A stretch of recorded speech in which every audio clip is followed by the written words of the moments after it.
اسے اپنے سسرال کی طرف سے معمولی ہی صحیح مگر خریداری کے لیے رقم ملی تھی جسے وہ لاپرواہی سے لٹا رہی تھی۔ اب تک اس کی سسرال سے آنے والے تحفے بے حد قیمتی اور خوبصورت تھے، یا پھر اس کے نزدیک یہ سب قیمتی تھے۔ مٹھائی کے ٹوکرے، سجاوٹ کی چیزیں، انگوٹھی کے ساتھ دیا جانے والا لاکٹ سیٹ۔ احساس تفاخر سے اس کا سر تنا ہوا تھا۔ یہ دیکھو، اس سوٹ سے میچنگ کے لیے یہ اسکارف کیسا لگے گا؟ ساجدہ ایک اسکارف ہاتھ میں لیے داخل ہوئی۔ بالکل بھی اچھا نہیں لگے گا۔ تمہارا دماغ خراب ہو گیا ہے کہ میں اسکارف لے کر گھومتی پھروں گی؟ تو پھر کیا کرو گی؟ لہجے میں حیرت ہی نہیں پریشانی بھی تھی۔ بھائی جیسا دیس ویسا بھیس والا مقولہ کبھی نہیں سنا تم نے؟ انیلا نے کندھے اچکاتے ہوئے بے اتنائی سے کہا۔ انیلا، تم کیسی باتیں کر رہی ہو؟ میرے خیال میں ہمیں اپنی ویلیوز نہیں بھولنی چاہیے، چاہے ہم جہاں بھی جائیں۔ تم اپنی نصیحتیں اپنے پاس رکھو، جب مجھے ضرورت ہوگی میں تم سے مانگ لوں گی، فی الحال مجھے ان کی ضرورت نہیں۔ انیلا کا لہجہ بہت روکھا تھا۔ لیکن انیلا، اگر تمہارے شوہر نے یہ سب پسند نہ کیا تو؟ ساجدہ بہت الجھی ہوئی تھی۔ تمہیں اس بارے میں بھی فکر مند ہونے کی ضرورت نہیں، وقت آنے پر دیکھا جائے گا۔ انیلا نے کپڑے سمیٹتے ہوئے بات کو بھی بڑی خوبصورتی سے سمیٹ دیا۔ ساجدہ بغیر کچھ کہے اسے گہری نظروں سے دیکھتی رہی۔ اسے آنے والے وقت سے نہ جانے کیوں خوف سا آیا۔ وہ وہاں زیادہ دیر بیٹھ نہیں سکی۔ کچھ دیر انیلا کو کپڑے رکھتے ہوئے دیکھتی رہی، پھر اٹھ کر آ گئی۔ انیلا، ایک بات کہوں؟ شادی سے ایک دن پہلے ساجدہ نے انیلا کے مہندی والے ہاتھوں کو دیکھتے ہوئے کہا۔ تم بہت اسے الفاظ نہیں مل پا رہے تھے۔ اسے سمجھ نہیں آ رہا تھا کہ وہ آنے والے وقت کے متوقع خدشات کا کیسے اظہار کرے، اور وہ بھی اس خوشی کے پرمسرت موقع پر۔ کچھ نہیں۔ ساجدہ اب اس کے پاس ہو کر بیٹھ گئی۔ کہہ دو، یہی نا کہ میں بہت خوبصورت لگ رہی ہوں؟ انیلا کے لہجے میں غرور ہی غرور تھا۔ خوبصورت کیوں نہیں لگو گی؟ آج روپ جو آیا ہوا ہے میری بہنا پر، لیکن میری بہنا تم… وہ پھر کچھ کہتے کہتے رک گئی۔ نہ جانے کیوں اس کی ہمت ہی نہیں ہو رہی تھی الفاظ جمع کرنے کی۔ کیا یہی کہنا ہے کہ میں بہت پیاری لگ رہی ہوں مائیوں کے لباس میں؟ اس کی ہر بات خود سے شروع ہو کر خود ہی پر ختم ہوتی۔ وہ کب سے اتنی خود پسند ہو گئی تھی؟ ساجدہ زرد چہرے کے ساتھ اسے دیکھتی رہی۔ وہ بلا شبہ بہت خوبصورت لگ رہی تھی، اور بہت خوش بھی۔ اس کا انگ انگ چمک رہا تھا۔ اس کے چہرے پر جیسے نور کی بارش ہوئی ہو۔ اس نے ایک لمحہ پھر اس کے دمکتے چہرے کو دیکھا۔ وہ ایک لمحے کو کانپ گئی۔ انیلا، تم ہمیں بھولو گی تو نہیں؟ ساجدہ اب بھی کوئی اور بات کر بیٹھی۔ یہاں یاد رکھنے والی کون سی بات ہے؟ انیلا نے بلند قہقہے کے ساتھ زہریلے لہجے میں کہا۔ تو کیا بھول جاؤ گی؟ ساجدہ کی الجھن میں کچھ اور اضافہ ہوا۔ ہاں تو اور کیا؟ انیلا نے سسرال سے آئی سونے کی چوڑیاں پہنتے ہوئے کہا۔ ساجدہ بغیر کچھ کہے سرد چہرے کے ساتھ اسے دیکھتی رہی۔ کیا ہو گیا بہنا جی؟ انیلا نے فارغ ہو کر ہنستے ہوئے اس کی طرف دیکھ کر پوچھا۔ کچھ نہیں، بس ویسے ہی۔ ساجدہ اس کے عروسی جوڑے کو الٹ پلٹ کر دیکھنے لگی۔ ہاں تو تم کیا کہنے آئی تھیں؟ انیلا نے اپنے بازو اپنی ٹانگوں پر رکھتے ہوئے اس کی طرف دیکھا۔ کچھ نہیں۔ ساجدہ کی مایوسی بڑھتی جا رہی تھی۔ ارے بہنا، میری شادی پر اتنی ہی افسردہ ہو تو اپنی بھی میرے ساتھ ہی رکھوا لیتی نا۔ انیلا بات کو مزاح کا رنگ دے رہی تھی۔ یا پھر وہ سنجیدہ تھی، ساجدہ کوئی اندازہ نہیں لگا پائی۔ انیلا، تم باہر نہ جاؤ، میں تمہاری خوشیوں میں تمہارے ساتھ ہوں، مگر کبھی کبھی واپس لوٹنے والے اپنے ساتھ بہت سے پچھتاوے لیے ہوتے ہیں۔ آزردگی ان کی روح تک کو گھائل کر دیتی ہے۔ زیادہ کی چاہ کرنے والے ہمیشہ پیاسے ہی رہتے ہیں۔ تم کس قدر کمینی ہو! بہن کی تو دشمن تھی ہی، بہن کی خوشیوں کی بھی دشمن بن رہی ہو۔ تمہیں آخر کیا جلاپا ہے مجھ سے؟ تم کیوں نہیں چاہتی میں شادی کر کے اچھی جگہ پہنچ جاؤں؟ تم بہن کے نام پر دھبا ہو۔ تم یہ کیا کہہ رہی ہو انیلا؟ وہ کیوں ایسا سوچے گی تمہارے بارے میں؟ تمہارا دماغ اپنی جگہ ہے یا نہیں؟ انیلا کی امی نے بستر لگاتے ہوئے چونک کر کہا، آپ کو نہیں پتا امی، یہ بچپن سے میرے ساتھ یہ صحیح سلوک کرتی آئی ہے۔ جہاں اس نے دیکھا کہ مجھے کچھ مل رہا ہے، اس کی جلن اپنے عروج پر پہنچ گئی۔ ہر مقام، ہر موقع پر یہ مجھے نیچا دکھانے کی کوشش کرتی رہی ہے۔ اور آج انیلا، بہنیں کبھی ایسی نہیں ہوتی اور نہ ہی ایسا سوچتی ہیں۔ یہ سب تم نے کیسے سوچ لیا؟ انیلا کی امی نے اسے سمجھانے کی کوشش کی، لیکن انیلا کچھ سننے کو تیار ہی نہیں تھی۔ ساجدہ کے لیے اس کے منہ سے یہ سب سننا بہت غیر متوقع تھا۔ وہ بے یقینی کی حالت میں سرخ ہوتے چہرے کے ساتھ اسے دیکھتی رہی۔ آپ کے سامنے کی بات ہے، پوچھ لیں اس سے، یہ کیوں نہیں چاہ رہی کہ میں خوش رہوں؟ بولو اب۔ ساجدہ کے وہم و گمان میں بھی نہیں تھا کہ انیلا ایسا رد عمل اختیار کرے گی۔ وہ کچھ دیر خاموشی سے اسے دیکھتی رہی، پھر اپنی آنکھوں میں آنے والی نمی زیادہ دیر نہیں چھپا سکی۔ وہ خاموشی سے کمرے سے چلی گئی۔ رخصتی کے وقت ساجدہ کی سمجھ میں نہیں آ رہا تھا کہ وہ انیلا کا کیسے سامنا کرے۔ بہرحال الوداع تو اسے کرنا ہی تھا۔ اس کی آنکھوں میں آنسو تھے۔ وہ بہن سے بہت محبت کرتی تھی، وہ اس کی خیر خواہ تھی، تبھی دل کی بات کر بیٹھی۔ اور یہ دل تو ہوتا ہی نادان ہے۔ دل کی بات سمجھنے کے لیے اگلے کا دل بھی اتنا ہی گہرا ہونا چاہیے جتنا دل کی بات کہنے والے کا ہو، تبھی بات اپنے اصل مقام تک پہنچ سکتی ہے۔ شادی کے تیسرے دن وہ اپنے گھر والوں سے ملنے آئی۔ اس کے لیے آج خاصا اہتمام کیا گیا تھا۔ مرغ پلاؤ بنایا گیا، ساتھ میں شامی کباب اور کھیر جو ساجدہ نے خود بنائی۔ وہ بہن سے ملنے کو بہت بےتاب تھی۔ ساجدہ نے اسے گلے لگا کر خوب پیار کیا۔ وہ بہت مطمئن اور خوش نظر آ رہی تھی۔ یہ اتنا اہتمام! لگتا ہے ابا نے کہیں ڈاکہ ڈالا ہے، یا پھر کسی نے ترس کھا کر زیادہ خیرات تو نہیں دے دی مسجد کے حاجی امام صاحب کو۔ انیلا نے کچن میں داخل ہوتے ہی کھانوں کی ڈشز کو دیکھتے ہوئے کہا۔ اس کے لہجے میں چھپا طنز ساجدہ بخوبی محسوس کر رہی تھی، مگر وہ اس کی بات کو نظر انداز کر گئی۔ پتہ ہے انیلا، ابو نے کل ہی سارا سامان لا کر رکھ دیا تھا اور میں صبح سے لگی ہوئی ہوں پکانے میں۔ کھیر کھاؤ گی نا تو کھاتی رہ جاؤ گی۔ آج تو میں نے خاص دولہا بھائی کے لیے بڑے چاو سے بنائی ہے۔ اچھا، لگتا ہے سارا بوجھ میری وجہ سے تھا گھر میں۔ میرے جاتے ہی تم لوگوں کے تو دن پھر گئے، چٹنی سے مرغ مسلم پر آ گئے ہو۔ انیلا کا لہجہ ہنوز طنزیہ تھا۔ پتہ ہے میں نے تمہارے لیے ایک بہت خوبصورت سوٹ بھی لیا ہے تمہیں دینے کے لیے۔ آخر تم شادی کے بعد پہلی دفعہ ہمارے گھر آئی ہو۔ ہاں، اور شاید آخری دفعہ بھی۔ انیلا نے اس کی بات کاٹی۔ اللہ نہ کرے انیلا، کیسی باتیں کرتی ہو تم؟ اللہ تمہیں اپنے شوہر اور بچوں کے ساتھ خوشی خوشی یہاں لائے۔ تم کل یہ وطن چھوڑ کر جا رہی ہو، اس کا یہ مطلب تو نہیں کہ ایسی باتیں کرو۔ یہ لو چائے۔ دولہا بھائی باہر صحن میں ہی ابو کے ساتھ چائے پی رہے ہیں۔ امی، آپ کو بھی قہوہ لا دوں یا آپ کچھ دیر بعد لیں گی؟ کھانے سے فارغ ہونے کے بعد ساجدہ نے انیلا کو چائے پکڑاتے ہوئے امی سے پوچھا، رہنے دو بیٹا، تم صبح سے لگی ہوئی ہو، میں خود لے لیتی ہوں۔ کچھ کچن بھی سمیٹ لوں، تم بیٹھو بہن سے باتیں کرو، کل تو ویسے بھی اس نے بڑے لمبے سفر پر نکل جانا ہے۔ انہوں نے انیلا کے سر پر ہاتھ پھیرتے ہوئے اداسی اور شفقت کے ملے جلے جذبات میں کہا۔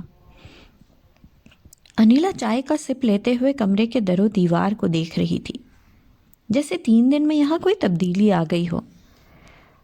ساجدہ بس اپنا مگ پکڑے اس کے گرد اپنی انگلیوں سے دائرے کھینچ رہی تھی۔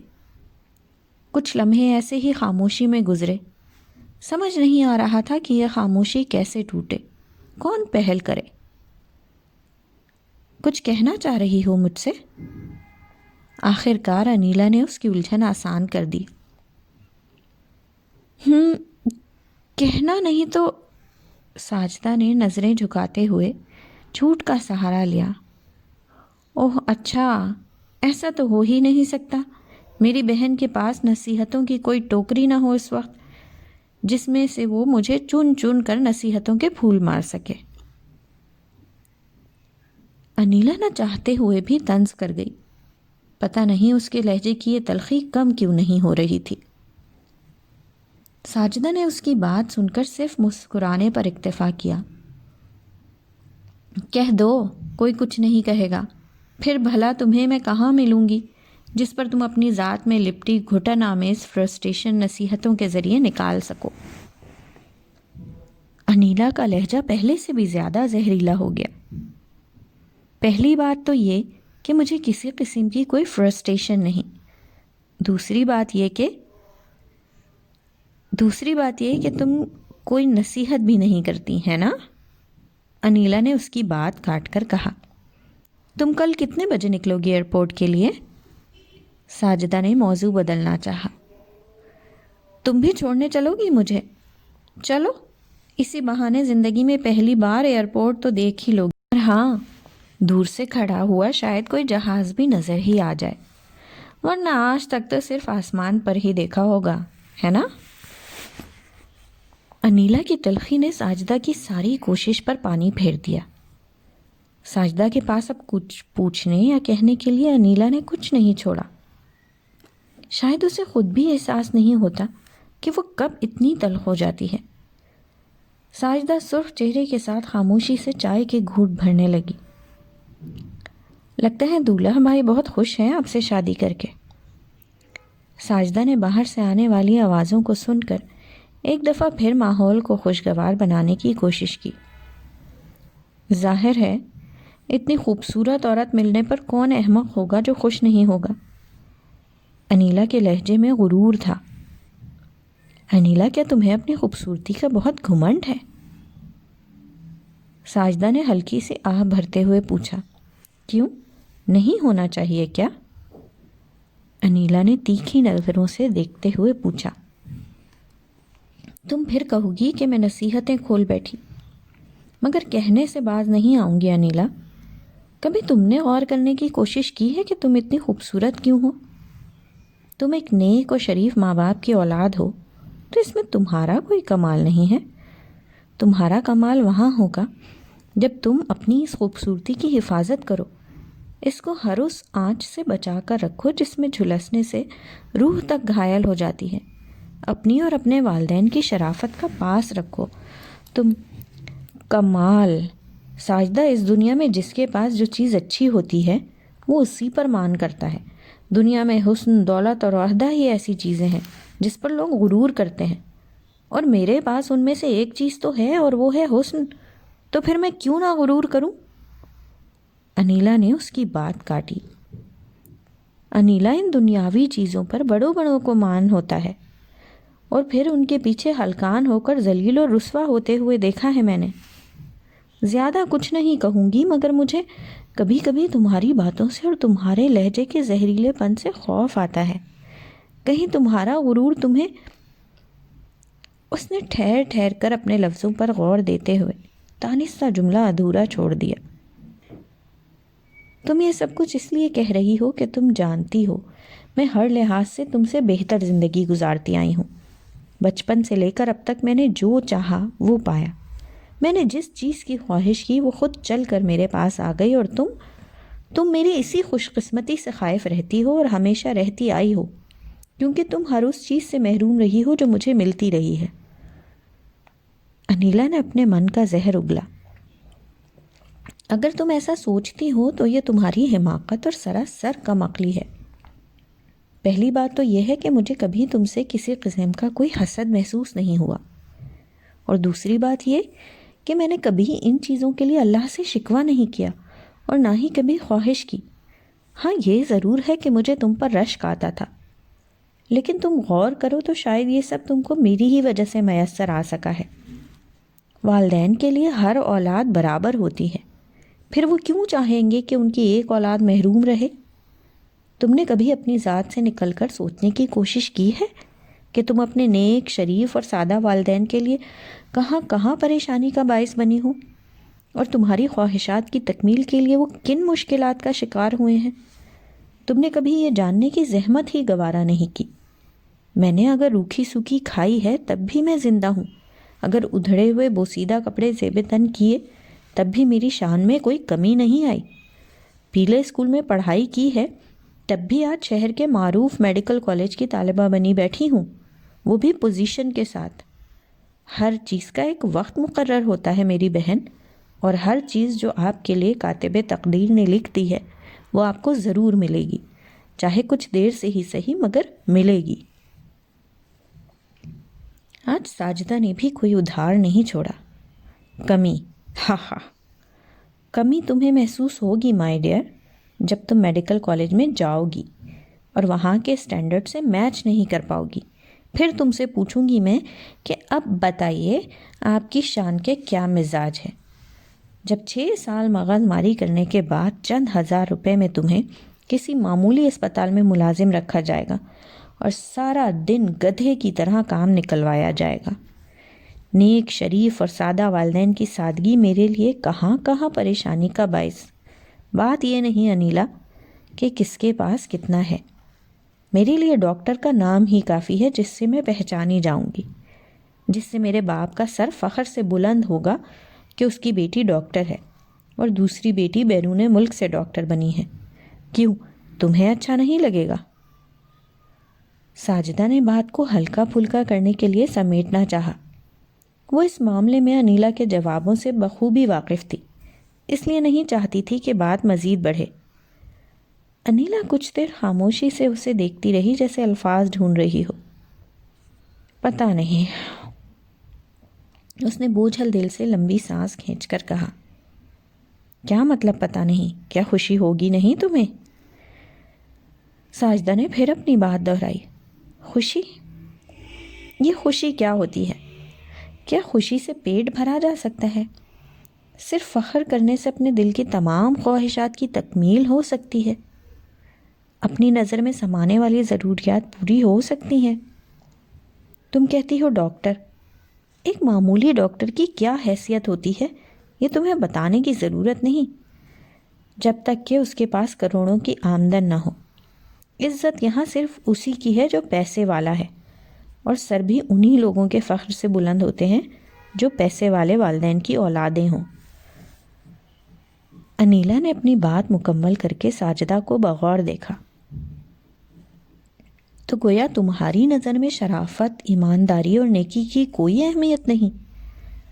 ساجدہ نے جیسے اس کی بات سے محظوظ ہوتے ہوئے پوچھا۔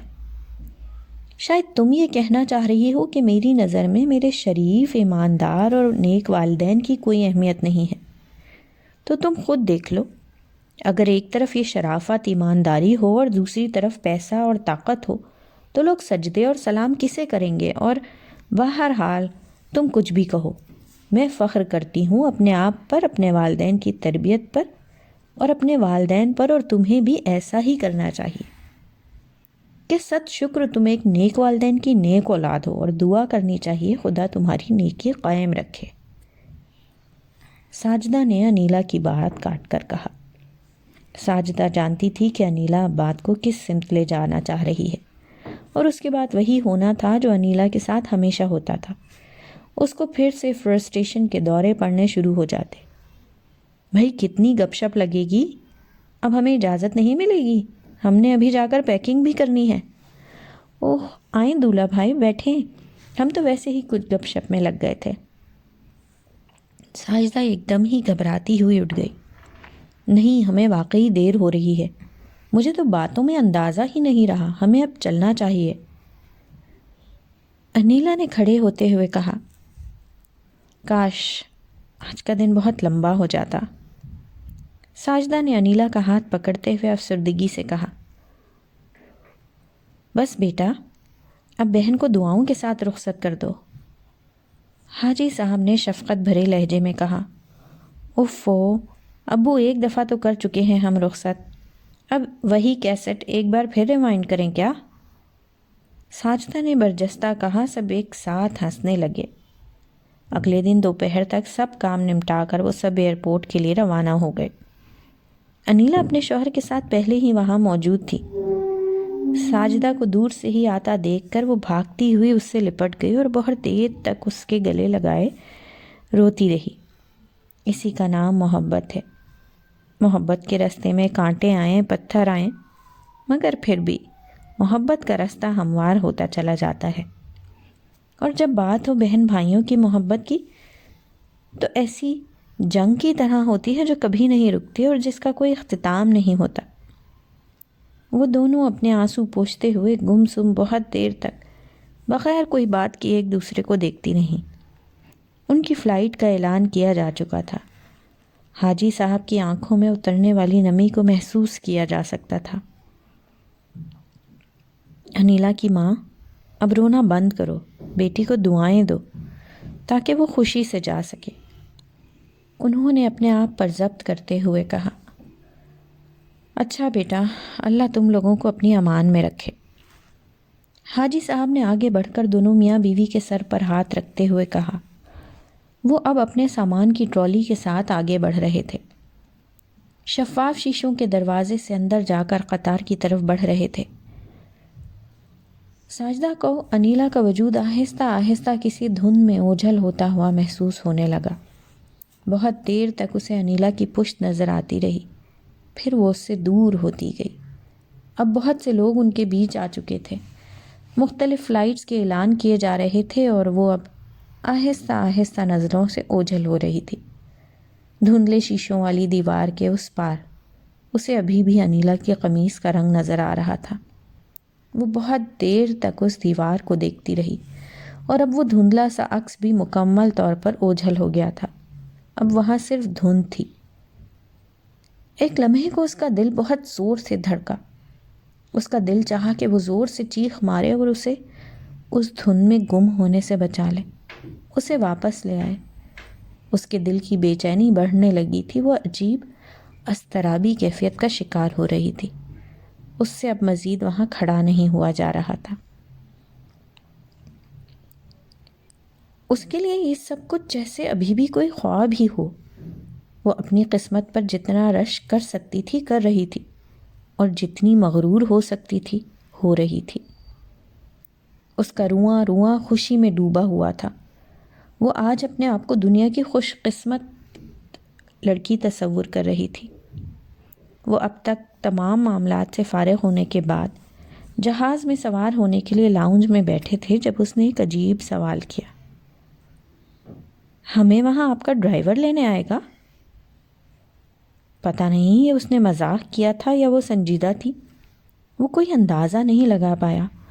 بہرحال جو بھی تھا وہ جواباً صرف مسکرایا تھا۔ وہ آنکھیں پھاڑے ہر آنے جانے والے کو دیکھ رہی تھی۔ ان کے لباس، ان کی چال ڈھال، ان کے بات کرنے کا انداز، یہ سب اسے مرعوب کرنے کے لیے کافی تھے۔ وہ بہت سی فیملیز کو بے باک انداز اپنائے ہوئے دیکھ کر نہ صرف حیران ہو رہی تھی بلکہ ایک الجھن کا بھی شکار ہو رہی تھی۔ وہ الجھی الجھی بیٹھی ہر ایک کو بغور دیکھ رہی تھی اور ان سب میں اسے اپنا آپ بہت تھرڈ کلاس لگ رہا تھا۔ شرافت، پاکیزگی اور اخلاقیات کے سامنے آئینہ اس کے برعکس تصویر دکھا رہا ہو تو وہ تصویر حقیر کیوں لگ رہی ہوتی ہے؟ اچھائی اور برائی کے موازنے میں ہمیشہ برائی ہی کیوں پرکشش لگ رہی ہوتی ہے؟ پورے جہاز میں شاید ایک وہی شلوار قمیض اور اوپر سے سر پر کسا اسکارف پہنے بیٹھی تھی۔ میں آج تک کس دنیا میں رہ رہی تھی؟ دنیا تو ان لوگوں کی ہے، ان کے رنگ ڈھنگ۔ میں تو شاید کال کوٹری میں تھی، جہاں قیدی اپنی زندگی کی سانسیں گن رہا ہو، اپنی موت کے انتظار میں، میں آج اپنے آپ کو دنیا کا خوش قسمت انسان سمجھ رہا ہوں، اور یہ سفر مجھے اپنا سب سے بہترین سفر لگ رہا ہے۔ وہ ابھی اور بھی نہ جانے کیا کیا سوچنے بیٹھ جاتی کہ اس کے کان میں آواز آئی۔ اس کا دل چاہا کہ وہ بھی برجستہ بولے کہ کچھ دیر پہلے وہ بھی ایسا ہی سوچ رہی تھی۔ اس نے پلٹ کر دیکھا، وہ آنکھوں میں محبت لیے مسکراتا ہوا اس کی طرف دیکھ رہا تھا۔ نہیں انیلا، ایسا نہ کہنا، تمہارے ایسے کہنے سے سر چڑھ جائے گا۔ پتہ نہیں اس کی ایسی طبیعت کیوں تھی، وہ اس طرح کیوں سوچنے لگی تھی، یہ وہ خود سمجھنے سے قاصر تھی۔ مجھے ہر چیز بہت خوبصورت اور مکمل لگ رہی ہے۔ ان راستوں سے میں کئی دفعہ آیا اور گیا ہوں، مگر آج ہر چیز میں ایک نیا پن محسوس ہو رہا ہے، جیسے زندگی ایک نئے اجلے اور خوبصورت راستے کی طرف گامزن ہو گئی ہو، جیسے زندگی کو کوئی مقصد مل گیا ہو۔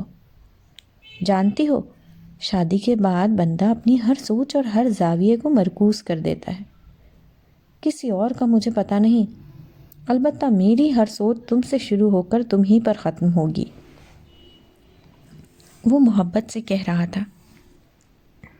اسے زندگی خوبصورت لگ رہی ہے، اور میں، اس انسان نے شادی سے لے کر ابھی تک مجھے ایک دفعہ بھی خوبصورت نہیں کہا۔ کیا اس کی نظر میں یہ راستے، یہ زندگی اور یہ چیزیں مجھ سے زیادہ خوبصورت ہیں؟ کوئی اگر خوبصورت نہ ہو، پھر بھی عروسی جوڑے میں ہر دلہا اپنی دلہن کو ایسے بول ہی دیتا ہے، مگر یہ انیلا نہ جانے اپنی الجھنوں کو کیا رخ دینا چاہ رہی تھی۔ اسے یہ سوچ کر ہی اپنی ہتک کا احساس ہو رہا تھا۔ حالانکہ یہ کوئی برا ماننے والی یا اپنی انا کا مسئلہ بنانے والی بات نہیں تھی، مگر وہ تو انیلا تھی۔ وہ اب بھی مسکراتا ہوا اس کی طرف دیکھ رہا تھا اور اس کے ہاتھ کی انگلیوں کو اپنے ہاتھ میں تھاما۔ انیلا نے اس کی طرف دیکھ کر مسکرانے کی کوشش کی، مگر اس کی نظریں اس کی مسکراہٹ کا ساتھ نہیں دے سکیں۔ تمہارے ہاتھ کی انگلیاں بہت خوبصورت ہیں۔ میں ہمیشہ اپنی ماں کی انگلیوں سے متاثر رہا ہوں، اور تمہاری انگلیاں مجھے انہی کی طرح لگ رہی ہیں، لمبی، نازک، نرم، جیسے محنتی لوگوں کی ہوتی ہیں۔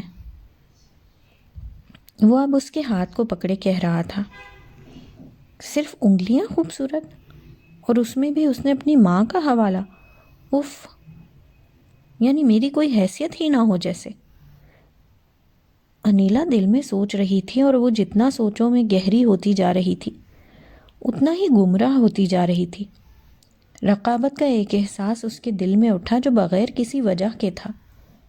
اسے اس چیز کا یقین ہونا چاہیے کہ بیوی کی حیثیت سے اس کا اپنا ایک الگ مقام ہے، اور اس مقام کا موازنہ اسے اس مقدس ہستی کے ساتھ نہیں کرنا چاہیے جس نے اپنے آپ کو زندگی کی سب سے قیمتی متاع بیٹے کے لیے چنا، جو آپ کو اپنا کر اس مقام تک لانے کا وسیلہ بنی ہے۔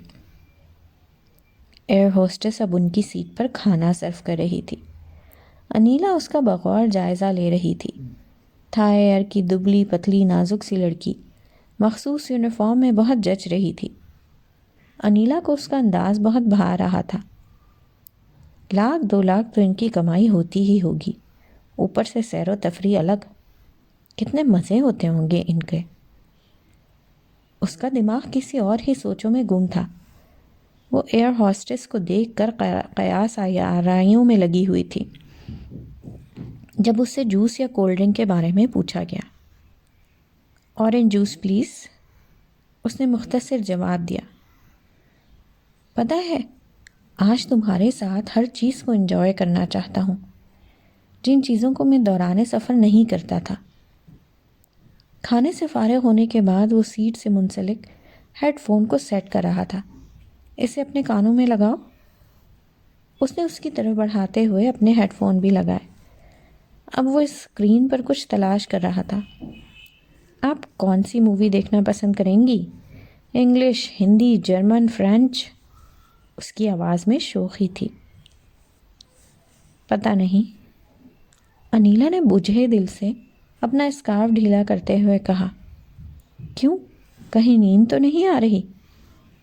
اس نے اپنی شوخی کو برقرار رکھتے ہوئے کہا۔ چلو ایسا کرتے ہیں، یہ کچھ اچھی مووی لگ رہی ہے، اسے چلاتے ہیں۔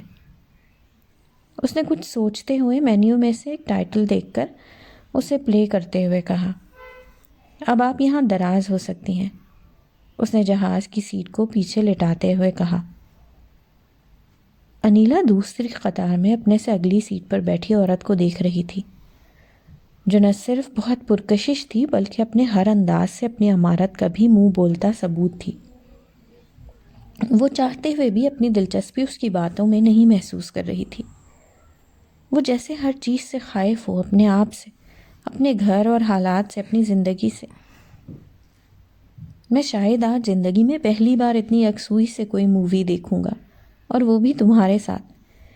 پتہ نہیں کیوں میرے لاشعور میں یہ خواہش تھی کہ میں زندگی کی ہر تفریح بھرپور طریقے سے اپنی شریک حیات کے ساتھ ہی انجوائے کروں۔ کچھ اس میں میرے حالات کا بھی دوش ہے۔ زندگی نے کبھی ایسی باتوں کی طرف دیکھنے کی مہلت ہی نہیں دی، لیکن اب آپ آ گئی ہیں تو… اس نے جان بوجھ کر جملہ ادھورا چھوڑ دیا۔ اس کی طرف متوجہ تھا، وہ بغیر کسی تاثر کے پھیکی مسکراہٹ سے ہی نواز سکی۔ تمہیں موویز دیکھنے کا شوق ہے؟ اس نے انیلا کی طرف سوالیہ نظروں سے دیکھا۔ وہ کیا بتاتی کہ اسے کس کس چیز کا شوق نہیں ہے، مگر اسے بھی زندگی نے کوئی شوق پورا کرنے کی مہلت نہیں دی۔ اگر مہلت مل بھی جاتی تو بھی اس کی اوقات نہیں تھی کہ وہ کبھی اپنا کوئی شوق پورا کر سکتی۔ وہ اب بھی اس کے جواب کا منتظر تھا۔ پتہ نہیں، اس کے لہجے میں بیزاری تھی۔ اچھا، ہم ایسا کریں گے، ہر سال پاکستان کا چکر بھی لگا لیا کریں گے، اس طرح اداسی نہیں رہے گی، ٹھیک ہے؟ وہ کچھ دیر کی خاموشی کے بعد دوبارہ بولا تھا، شاید وہ اسے چیئر اپ کرنے کی کوشش کر رہا تھا۔ وہ اس خاموشی کی وجہ یہی سمجھ رہا تھا، لیکن وجہ انیلا ہی جانتی تھی کہ اس کی وجہ کوئی اداسی نہیں، کچھ اور ہے۔ وہ تو اس دن سے خوش تھی جب اسے یہاں شادی کی امید لگی تھی۔ وہ تو جلد از جلد اس گھٹن زدہ ماحول سے نکل جانا چاہتی تھی۔ انیلا کے لیے وہ گھٹن تھی اور ساجدہ کے لیے اس میں عافیت اور بھلائی تھی۔ اپنی اپنی سوچ اور زاویے کی بات ہوتی ہے۔ پتہ ہے نیلو، کینیڈا میں ایسی بہت سی خوبصورت جگہیں ہیں جہاں میں جانا چاہتا ہوں، صرف تمہارے ساتھ۔ بہت دفعہ میرے یار دوست سیر سپاٹوں کو نکلے بھی، مگر ان کے لاکھ اصرار کے باوجود میں ان کے ساتھ نہیں دے سکا۔ اس نے بڑی بے تکلفی سے خود ہی اس کا نک بھی دریافت کر لیا تھا، اور پھر ایک ایک لفظ پر زور دیتے ہوئے کہا، پوچھو گی نہیں کیوں؟ کیوں؟ اپنی پیاری بیوی کے ساتھ جانا چاہتا تھا ہر جگہ، تو اب ہم ہر جگہ جائیں گے، خوب گھومیں گے، اس نے سرشاری سے کہا۔ انیلا کی خاموشی کو دیکھتے ہوئے وہ بھی خاموشی سے مووی دیکھنے لگا۔ بینکاک تک کا سفر خاموشی سے گزرا۔ انیلا کو خود بھی نہیں پتہ چلا کہ وہ کب مووی دیکھتے دیکھتے نیند لے چکی ہے۔ صبح کے 6 بج رہے تھے جب وہ بینکاک پہنچے، اور وہاں پہنچتے ہی انیلا پلکیں جھپکنا بھول گئی۔ اس نے اتنا خوبصورت اور اتنا بڑا ایئرپورٹ تو کبھی خواب میں بھی نہیں دیکھا تھا۔ وہ وہاں پر آتے جاتے ہر رنگ و نسل کے لوگوں کو آنکھیں پھاڑ کر دیکھ رہی تھی۔ وہاں کی جگمگاہٹیں، رونقیں، سجاوٹیں، رنگ برنگی دنیا، وہ اپنے آپ کو کسی اور ہی دنیا میں محسوس کر رہی تھی۔ یہ کتنا اچھا ڈیکوریشن پیس ہے نا؟ ڈیوٹی فری شاپ پر ایک پیس کو دیکھ کر اس نے انیلا سے کہا۔ اس نے کھوئے دماغ اور خالی نظروں سے اس کی طرف دیکھا۔ وہ اب کاسمیٹکس اور پرس دیکھنے لگی، سب برانڈڈ اور بیش بہا قیمتی۔ احساس محرومی نے ایک دفعہ پھر اس کا گھیراؤ کیا۔ اسے اپنے لیے ایک پرفیوم اچھا لگا اور وہ اسے لینا چاہتی تھی۔ اس نے مڑ کر دیکھا مگر وہ اس کے پیچھے نہیں تھا۔ وہ اسے شاپ میں بھی نظر نہیں آیا۔ وہ پرفیوم رکھ کر باہر کی طرف لپکی۔ کچھ فاصلے پر وہ اسے دیو قامت بورڈ پر فلائٹ شیڈیول پڑھتا ہوا نظر آیا۔ وہ اب ہاتھ کے اشارے سے اسے اپنی طرف بلا رہا تھا۔ بھئی، ہمیں تو شاپس دیکھتے ہوئے اندازہ ہی نہیں رہا، ہماری تو فلائٹ کا وقت ہو گیا ہے، ہمیں تو دوڑ لگانی پڑے گی۔ وہ تیزی سے آگے کی طرف بڑھا۔ انیلا نے حسرت سے مڑ کر اس شاپ کو دیکھا۔ وہ ابھی بھی شاپس کے درمیان سے گزر رہے تھے۔ پھر وہ لفٹ سے نچلی منزل پر آ گئے اور بہت سے لوگ آگے پیچھے چلتے پھرتے دیکھ رہی تھی۔ وہ اب دائیں طرف مڑ کر چلتے جا رہے تھے۔ انہیں گیٹ نمبر D39 پر جانا تھا۔ انہیں چلتے ہوئے 10 منٹ ہو گئے تھے جب انیلا نے کہا، اور کتنی دور ہے؟ میرا جوتا مجھے کاٹ رہا ہے اور میں تھک گئی ہوں چل چل کے۔ اوہ، تو آپ میرا جوتا پہن لیں مگر جلدی، ابھی 5 منٹ کی اور واک ہے، کہیں ایسا نہ ہو جہاز ہمیں لیے بغیر ہی روانہ ہو جائے۔ وہ مزاح کے موڈ میں تھا۔ نہیں، میں ٹھیک ہوں، چلیں، مجھے آپ کا جوتا نہیں آئے گا۔ وہ اس کا کوئی تاثر دیکھے بغیر آگے کی طرف بڑھ گئی۔ انیلا کا مزاج اس کی سمجھ میں نہیں آ رہا تھا۔ وہ جتنا اس کے قریب ہونا چاہ رہا تھا وہ اتنا ہی بیزاری کا مظاہرہ کر رہی تھی۔ وہ اسے خوش رکھنا چاہ رہا تھا اور وہ اپنا ہینڈ بیگ اٹھا کر تھکے انداز سے اس کے پیچھے چل پڑا۔ کچھ دیر پہلے والی سرشاری اور جوش ختم ہو چکا تھا۔ بینکاک پہنچنے تک انیلا کا اسکارف کافی حد تک ڈھیلا ہو چکا تھا۔ وہ بس اسے ازراہ تکلف ہی سر پر اٹکائے ہوئے تھی۔ اگلے 8 گھنٹے کی پرواز خاموشی سے گزری۔ انیلا کے پاس سننے کو کچھ نہیں تھا اور وہ کچھ کہنے کی پوزیشن میں نہیں تھا۔ ٹورانٹو پہنچ کر اس نے بہت سے لوگوں کو شاندار چمکتی دمکتی گاڑیوں میں جاتے دیکھا۔ وہ خاموش تھی مگر ہر چیز کا جائزہ لیتے ہوئے۔ یہاں پہنچ کر وہ کوریوں کو دیکھ کر سوچ رہی تھی کہ اسے اسی لیے مجھ میں کوئی خوبصورتی نظر نہیں آئی۔ وہ یہاں کی خوبصورتیاں دیکھ چکا ہے، ان کے انداز، جدید فیشن اور دل فریب اسٹائل۔ اس نے اپنا اسکارف مکمل طور پر کندھے سے لٹکا لیا تھا اور بالوں کو بھی کافی حد تک ڈھیلا کر لیا تھا۔ سادگی میں بھی حسن ہوتا ہے، یہ بات اسے اس دنیا کا سب سے بڑا جھوٹ لگ رہا تھا۔ کون کہتا ہے سادگی حسن رکھتی ہے؟ سادگی تو رہے سہے حسن کی بھی قاتل ہوتی ہے۔ حسن تو صرف رکھ رکھاؤ اور ناز و انداز سے ہی پروان چڑھتا ہے اور پھر دیکھنے والے کو اپنی بناوٹ اور سجاوٹ سے خیرہ کرتا ہے۔ سادگی اور پاکیزگی تو حسن کو پھپھوند لگا دیتے ہیں۔ پردے میں چھپے حسن کو کون کھوجنے کا تردد کرتا ہے جب حسن بلب کی طرح روشن نظر آ رہا ہو؟ بات صرف انسانی ذہن کے خلل کی ہوتی ہے۔ سادگی تو دیر پا حسن رکھتی ہے۔ حسن دکھانے کی نہیں، چھپانے کی چیز ہے۔ کسی انسان کے پاس اگر کوئی بہت نادر، قیمتی اور حسین چیز ہو تو وہ اسے کبھی بھی سر عام نہیں رکھے گا، بلکہ اسے اندر، بہت اندر، خفیہ خزانے کی طرح سب سے چھپا کر رکھے گا۔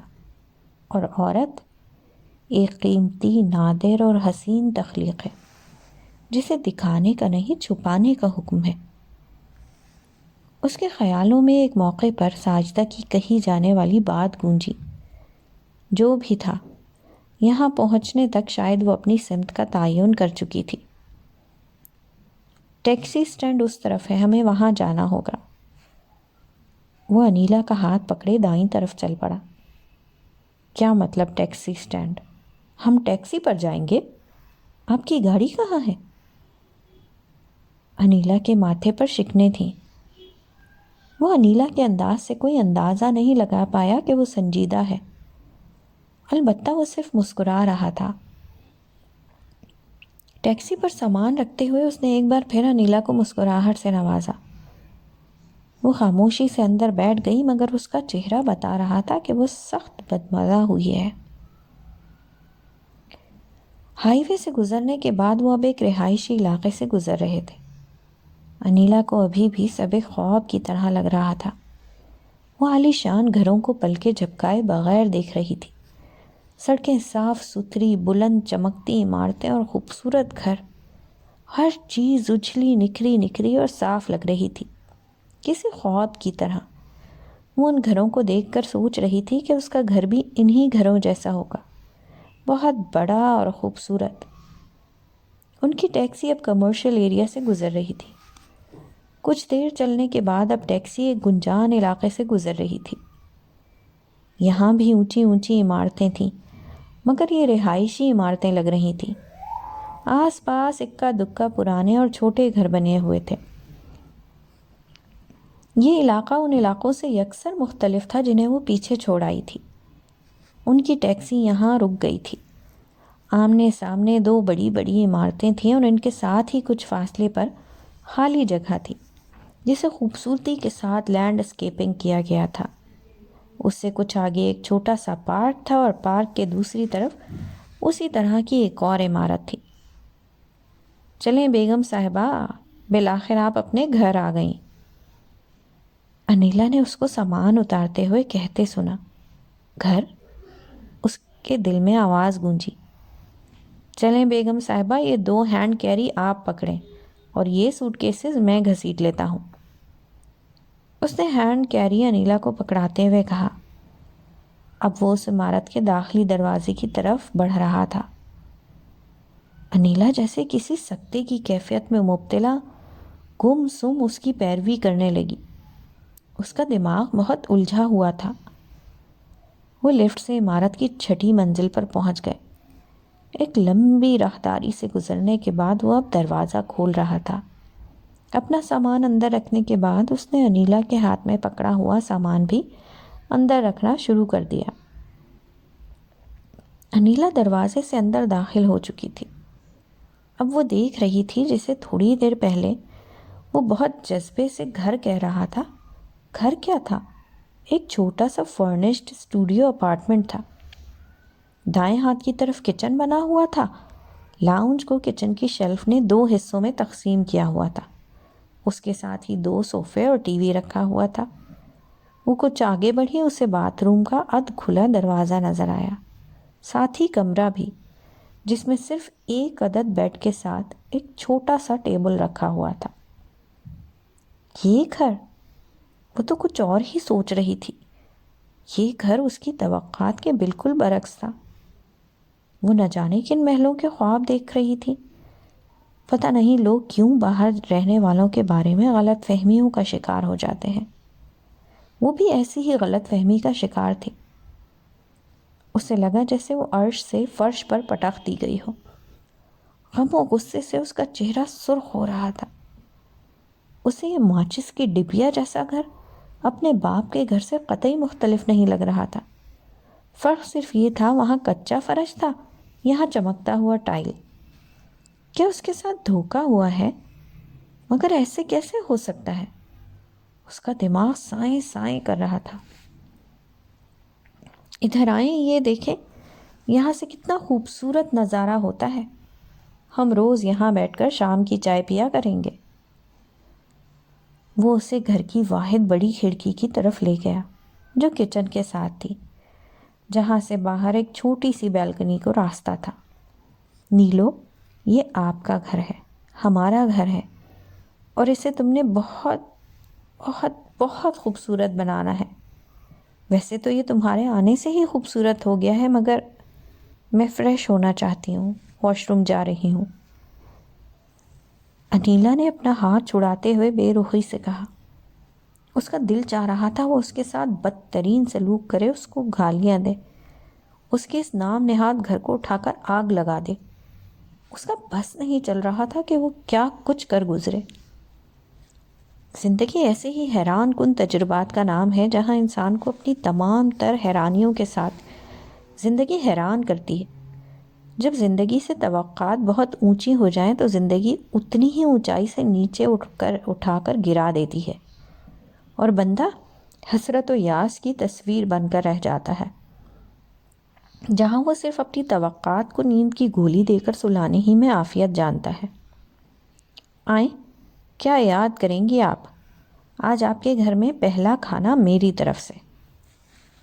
اس نے انیلا کو واش روم سے نکلتے دیکھ کر خوشگوار انداز میں کہا، گویا اس نے ہمت نہیں ہاری تھی۔ وہ جاتے ہوئے واپسی کے لیے گھر میں کھانے کے لیے کچھ خشک سامان رکھ گیا تھا۔ اس نے کچھ کھانے کے کینز کو ڈش میں ڈال کر پیاز کے ساتھ بھون لیا اور ساتھ میں چاول ابال لیے۔ بس ذرا چاولوں کو تھوڑا دم آ جائے اتنی دیر میں بھی فریش ہو کر آ جاؤں گا۔ مجھے بھوک نہیں ہے، میں سونے جا رہی ہوں۔ وہ چٹکی بجاتا ہوا کہہ کر واش روم کی طرف جا رہا تھا جب اس نے انیلا کو کہتے سنا۔ گویا اس کی تمام کوششیں ناکام جا رہی تھیں۔ وہ خود بھی جی جان سے بدمزہ ہوا تھا۔ انیلا اس کے کسی بھی تاثر اور خیال کی پرواہ کیے بغیر اندر بیڈ پر جا کر لیٹ گئی۔ اسے باہر سے برتنوں کی آوازیں آ رہی تھیں۔ اس نے محسوس کیا وہ کھانے سے فارغ ہونے کے بعد پلیٹیں دھو رہا ہے۔ پھر اس نے باہر کی لائٹ آف ہوتے دیکھی، وہ دل ہی دل میں مزید پیچ و تاب کھا کر رہ گئی۔ کیا اسے اپنی نئی دلہن کی بس اتنی ہی سی پرواہ ہے؟ وہ دل میں سوچ رہی تھی اور نہ جانے کب وہ اسی طرح کی باتیں سوچتی نیند کی وادیوں میں کھو گئی۔ امی! صبح وہ ہڑبڑا کر اٹھی۔ اس نے پھر آج کافی عرصے بعد وہی خواب دیکھا تھا جس میں اس کے آس پاس بہت اندھیرا ہے اور وہ بھاگ رہی ہے۔ اسے بہت پیاس لگی ہے۔ اس کا حلق حقیقت میں بھی خشک ہو رہا تھا۔ وہ کچن کی طرف لپکی، جگ سے گلاس میں پانی ڈالا اور ایک سانس میں پی گئی۔ وہ کچھ دیر وہیں جگ پکڑی کھڑی رہی۔ اس نے کھڑکی سے باہر دیکھا، صبح کی سفیدی پھیل رہی تھی۔ اس نے گھڑی میں ٹائم دیکھا، صبح کے 5:30 ہو رہے تھے۔ وہ دوبارہ سونے کے لیے بیڈ پر گئی، مگر یہ کیا؟ بیڈ خالی تھا، باہر بھی کوئی نہیں تھا۔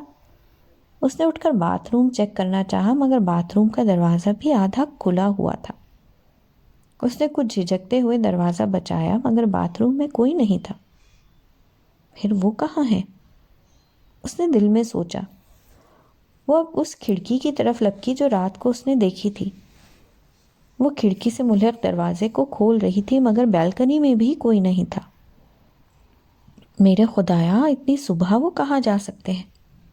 اس کی ساری نیند بھگ سے اڑ گئی۔ وہ اب کافی مضطرب تھی، اسی لیے وہ گھر کے بیرونی دروازے کی طرف بھاگی، مگر یہ کیا؟ دروازہ باہر سے بند تھا۔ گھر میں اس کے سوا کوئی نہیں تھا۔ پھر وہ میرے خدایا! بہت سے خدشات نے اسے اپنے گھیرے میں لے لیا۔ اللہ اکبر، اللہ اکبر! اس کی آنکھ مسجد سے آنے والی فجر کی اذان سے کھلی۔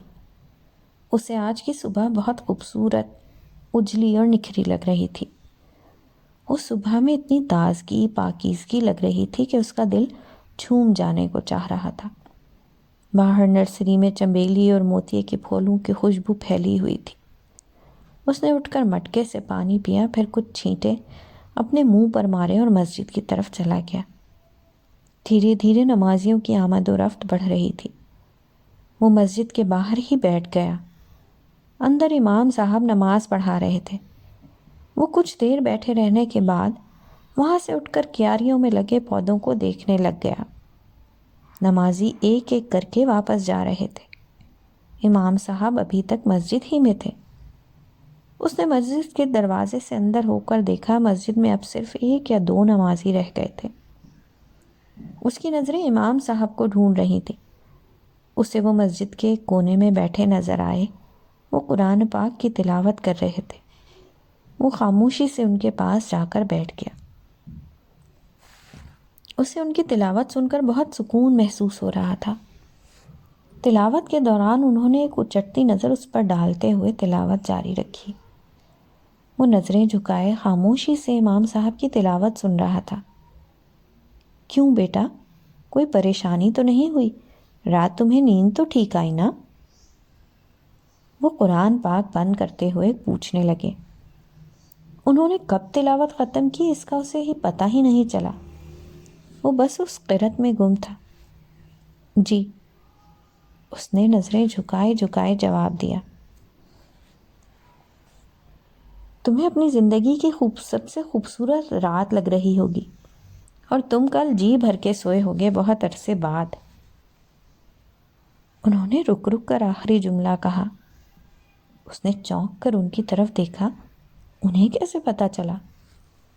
کیا وہ دلوں کے حال جانتے ہیں؟ وہ کہیں اس کا دل ہمیشہ ایک ہی خدشے کی نشاندہی کرتا۔ چلو بیٹا ہمارے گھر۔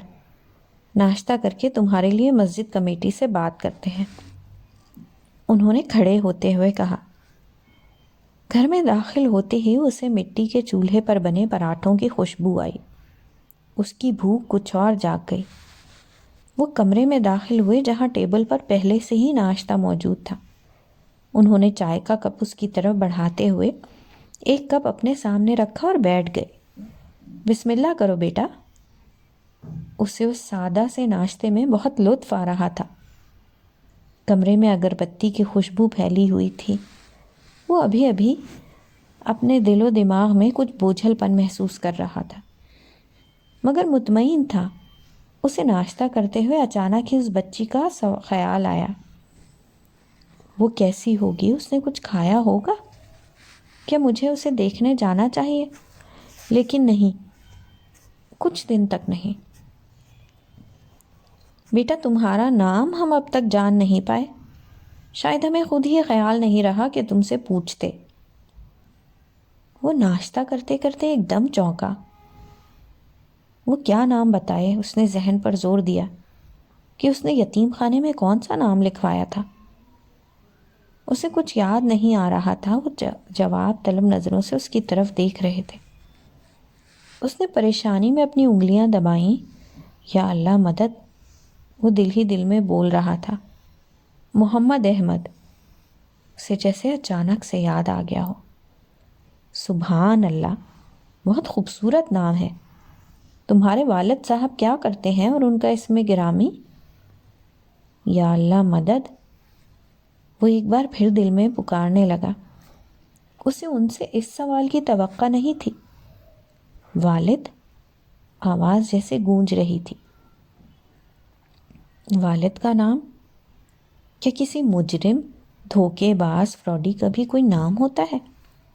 اس کے والد کا بھی کوئی نام نہیں تھا، جس نے پھول کو بھی بے نام ہی رہنے کی تعلیم دی، چوری، دھوکہ، ڈاکہ، لوٹ مار سکھانے کی کوشش کی۔